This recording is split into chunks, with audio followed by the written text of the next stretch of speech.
Chapter 1 treats of the place where Oliver Twist was born and of the circumstances attending his birth.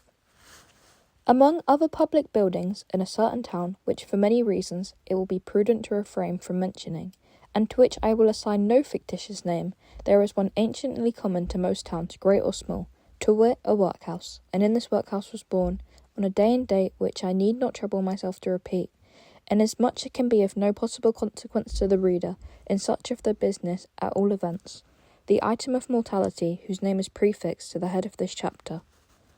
For a long time after it was ushered into the world of sorrow and trouble by the parish surgeon, it remained a matter of considerable doubt whether the child would survive to bear any name at all, in which case it is of somewhat more than probable that these memoirs would not have appeared, or if they had, that being comprised within a couple of pages they would have possessed of the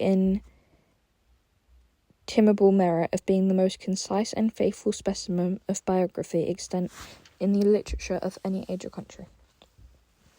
Although I am not disposed to maintain that the beginning of being born in a workhouse is, in itself, of the most fortunate and enviable circumstances that can possibly befall a human being, I do mean to say that in this particular instance, it was one of the best things for Oliver Twist that could possibly have occurred. The fact is that there was considerable difficulty in inducing Oliver to take upon the office of respiration, a troublesome practice, but one which custom has rendered necessary to our easy existence, and for some time he lay gasping on a little flock mattress, rather unequally poised between this world and the next, the balance being decidedly in favour of the latter. Now, if during this brief period Oliver had been surrounded by careful grandmothers, anxious aunts, experienced nurses, and doctors of profound wisdom, he would have most inevitably and indubitably have been killed in no time. There being nobody by, however, but a pauper old woman who was rendered rather misty by an unwonted allowance of beer, and a parish surgeon who did such matters by contract, Oliver and nature fought out the point between them. The result was that, after a few struggles, Oliver breathed, sneezed, and proceeded to advertise to the inmates of the workhouse the fact of a new burden having been imposed upon the parish, by setting upon a cry as loud as could reasonably have been expected from a male infant who had not been possessed of that very useful appendage, a voice for a much longer space of time than 3 minutes and a quarter. As Oliver gave this first proof of free and proper action of his lungs, the patchwork coverlet which was carefully flung over the iron bedstead rustled. The pale face of a young woman was raised feebly from the pillow, and a faint voice imperfectly articulated the words, "Let me see the child and die."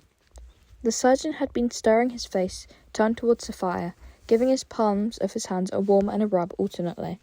As the young woman spoke, he rose and advancing to the bed's head said with more kindness than might have been expected of him, "Oh, you must not talk about dying yet."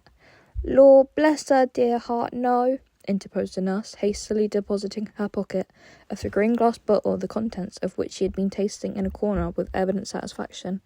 "Lord bless her dear heart, when she has lived as long as I have, sir, and had 13 children of her own, and all of them dead except 2, and them in the workus with me, she'll know better than to take it on that way, bless her dear heart. Think of what it is to be a mother. There's a dear young lamb, do." Apparently this consolatory perspective of her mother's prospects failed in producing its due effect. The patient shook her head and stretched out her hand towards the child. The surgeon deposited it in her arms. She imprinted her cold white lips passionately on its forehead, passed her hands over her face, gazed widely round, shuddered, fell back, and died. They chafed her breast, hands, and temples, but the blood had stopped forever. They talked of hope and comfort. They had all been strangers too long. "It's all over, Mrs. Thingamy," said the surgeon at last. "Ah, poor dear, so it is," said the nurse, picking up the cork of the green bottle, which had fallen out on the pillow as she stooped to take up the child. "Poor dear." You mustn't mind sending up to me if the child cries, nurse," said the surgeon, putting on his gloves with great deliberation. "It's very likely it will be troublesome. Give it a little gruel if it is." He put on his hat, and pausing by the bedside on his way to the door, added, "She was a good-looking girl, too. Where did she come from?" "She was brought here last night," replied the old woman.